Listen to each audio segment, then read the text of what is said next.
Hello students. आज हम लोग ऑर्गेनिक केमिस्ट्री के एक इम्पॉर्टेंट पार्ट टॉलेंस रिएजेंट पर डिस्कस करेंगे। टॉलेंस रिएजेंट के लिए इस लेक्चर में हम लोग टॉलेंस रिएजेंट क्या है वो देखेंगे, टॉलेंस रिएजेंट की प्रिपरेशन देखेंगे और साथ ही टॉलेंस टेस्ट यानी कि टॉलेंस रिएजेंट का यूज़ कौन कौन से केमिकल के लिए यानी कौन कौन से केमिकल के टेस्ट में यूज़ होता है वो देखेंगे। तो शुरू करते हैं। देखिए, सबसे पहले टॉलेंस रिएजेंट। तो Tollens reagent is a colourless basic aqueous solution containing silver ion concentrated to ammonia AgNH3 whole twice plus, यानी कि इस फॉर्म में रहता है। यानी सिल्वर को अगर आप देखें तो ये सिल्वर हो गया, सिल्वर आयन है, ये इस तरीके से अमोनिया और ये अमोनिया का एक कॉम्प्लेक्स होता है। तो यही टॉलेंस रिएजेंट होता है, यानी कि इनका ही हम लोग यूज़ करते हैं किसी केमिकल को आइडेंटिफाई करने के लिए।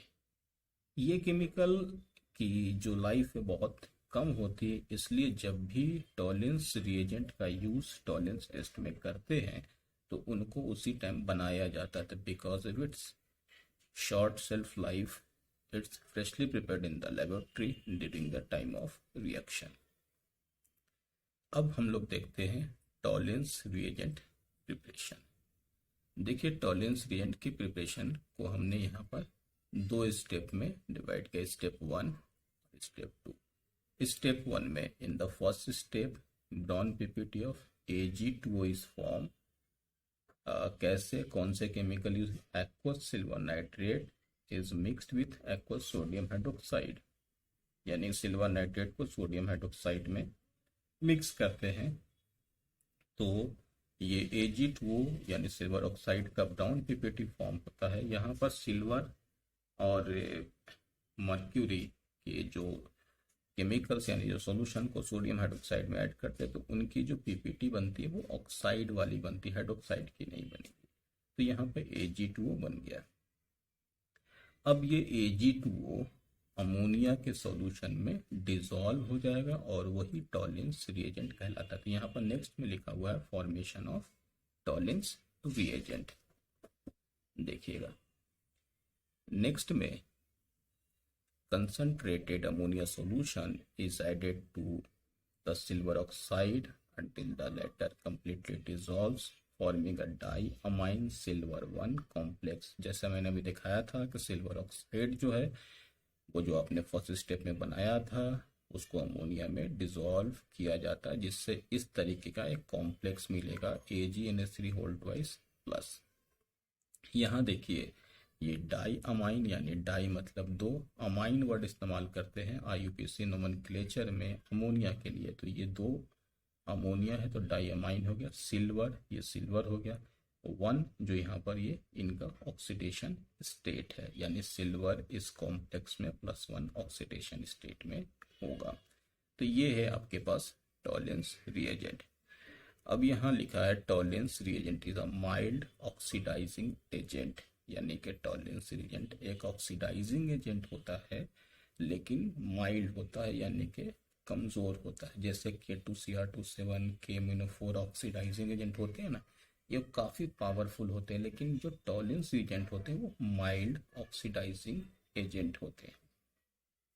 अब नेक्स्ट में आते हैं कि इन टॉलेंस रिएजेंट का यूज़ कैसे करते हैं टेस्ट के फॉर्म में। तो यहाँ पर नेक्स्ट है Tollens test. Tollens test is a very useful method to distinguish aldehydes and ketones। Mainly aldehyde और कीटोन्स के बीच में डिस्टिंग्विश करने में इस्तेमाल करते हैं कि अल्डिहाइड टॉलेंस टेस्ट पॉजिटिव देता है, यानी ये टॉलेंस रिएजेंट से रिएक्शन करता है, जबकि कीटोन नहीं करता है। तो यहाँ लिखा हुआ है Tollens test is a very useful method to distinguish aldehydes and ketones and Tollens test also known as silver mirror test. देखिए, जब किसी केमिकल को जिनको आप टेस्ट कर रहे हैं और वो टॉलेंस टेस्ट पॉजिटिव देगा, तो जब उस केमिकल को टॉलेंस रिएजेंट के साथ रिएक्शन कराते हैं, तो हमने लिखा है कि टॉलेंस रिएजेंट जो है एक माइल्ड ऑक्सीडाइजिंग एजेंट है। तो वो केमिकल क्या होगा, जिनको आप टेस्ट कर रहे हैं उनको वो ऑक्सीडाइज कर देगा और खुद रिड्यूस हो जाएगा। तो रिड्यूस होने का मतलब क्या हुआ कि सिल्वर आयन जो टॉलेंस रिएजेंट में +1 में है वो +1 से 0 में चला जाएगा, यानी सिल्वर मेटल बन जाएगा जिसकी ऑक्सीडेशन स्टेट 0 है। यानी कि जब किसी केमिकल को टॉलेंस रिएजेंट में डाला जाता है तो वो केमिकल ऑक्सीडाइज हो जाता है और टॉलेंस रिएजेंट खुद रिड्यूस हो जाता है। तो वो रिड्यूस सिल्वर आयन से सिल्वर में होता है, जिसको हम लोग सिल्वर मिरर टेस्ट करते हैं। मतलब कि वो टेस्ट ट्यूब के वॉल पर जो है शाइन करते हुए दिखता है, जिसको हम लोग सिल्वर मिरर टेस्ट कह रहे हैं।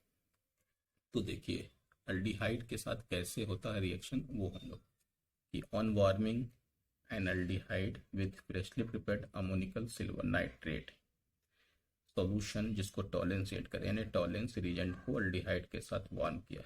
अब ब्राइट सिल्वर मिरर मेटल के फॉर्म में ये silver mirror is produce due to formation of silver metal.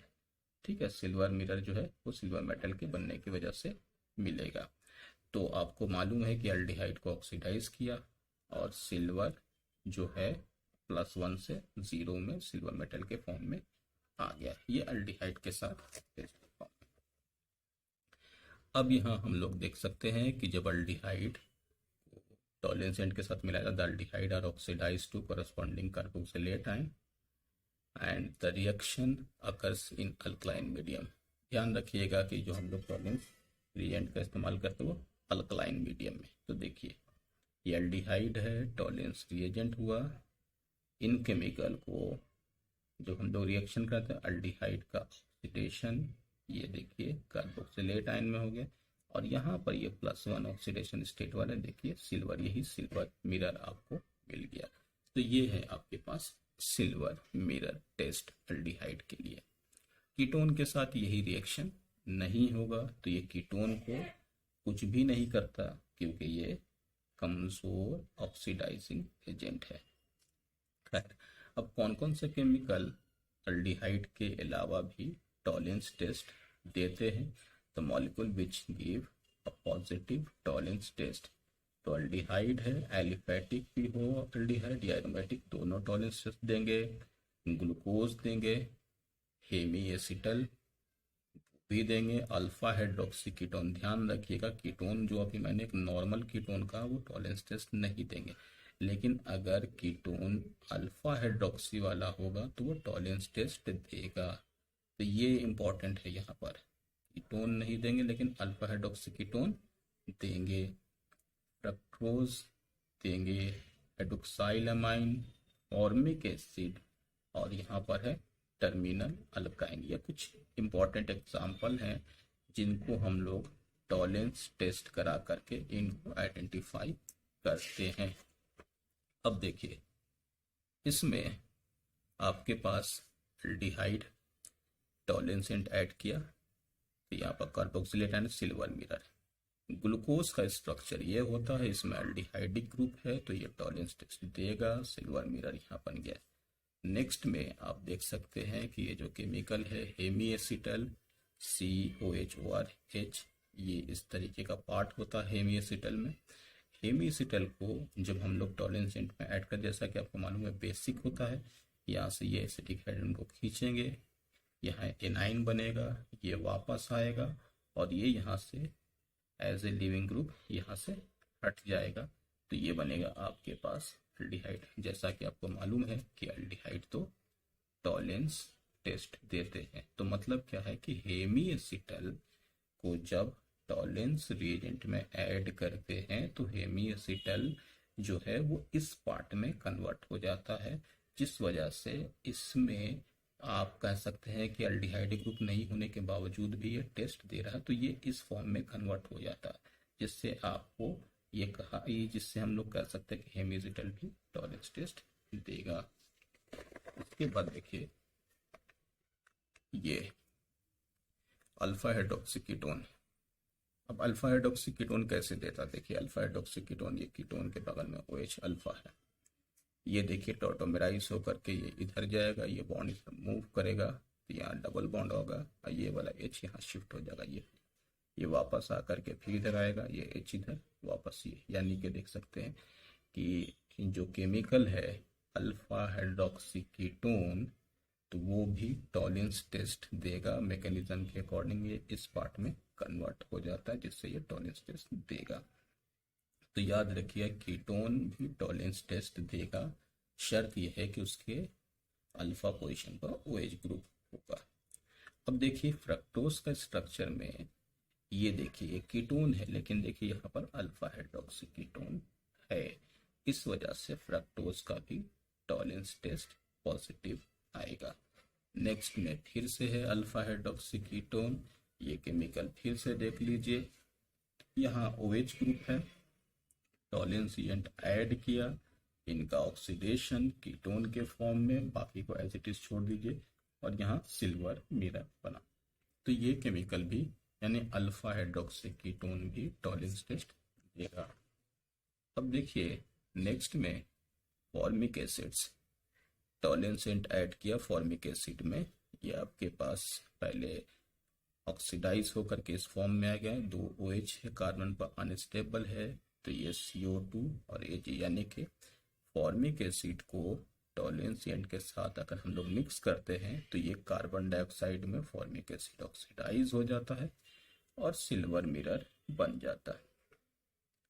Terminal alkyne यानी C∼CH के साथ जब टॉलेंस एजेंट ऐड करते हैं तो white PPT silver acetylide, silver alkynide का ये व्हाइट PPT बनेगा। यहाँ ये ध्यान रखना है कि जो ऊपर के जितने भी केमिकल्स मैंने लिखे थे उन सारे केमिकल में टॉलेंस रिएजेंट ऐड करने के बाद ये जो है सिल्वर मिरर बन रहा था। जैसे आपसे अगर क्वेश्चन पूछे कि टर्मिनल अल्काइन जो है वो केमिकल टॉलेंस रिएजेंट टेस्ट देता है, तो हाँ वो देगा, लेकिन क्या वहाँ सिल्वर मिरर बनेगा, तो ये सिल्वर मिरर नहीं बना है। यहाँ पर सिल्वर की ऑक्सीडेशन स्टेट जो टॉलेंस रिएजेंट में थी वो वही है, यानी यहाँ पर ये रिडॉक्स वाला पार्ट नहीं आया, जबकि बाकी में रिडॉक्स हुआ है।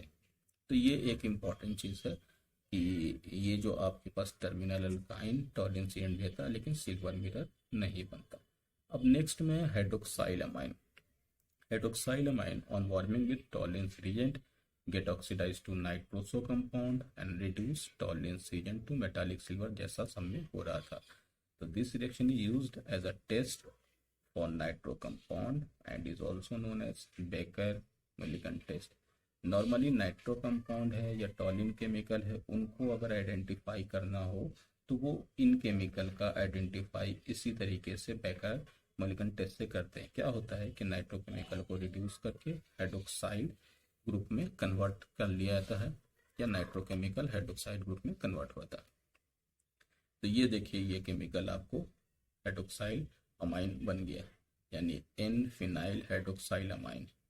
टॉलेंस रिएजेंट ऐड किया, ये केमिकल देखिए नाइट्रोसो कंपाउंड में ऑक्सीडाइज हो गया और टॉलेंस रिएजेंट रिड्यूस होकर के सिल्वर मिरर, यानी कि हाइड्रोक्साइल अमाइन भी सिल्वर मिरर टेस्ट देगा। तो ठीक है, आज के लेक्चर में इतना ही। नेक्स्ट लेक्चर में हम लोग टॉलेंस रिएजेंट से रिलेटेड क्वेश्चंस पर डिस्कस करेंगे। ठीक है, ओके, थैंक यू।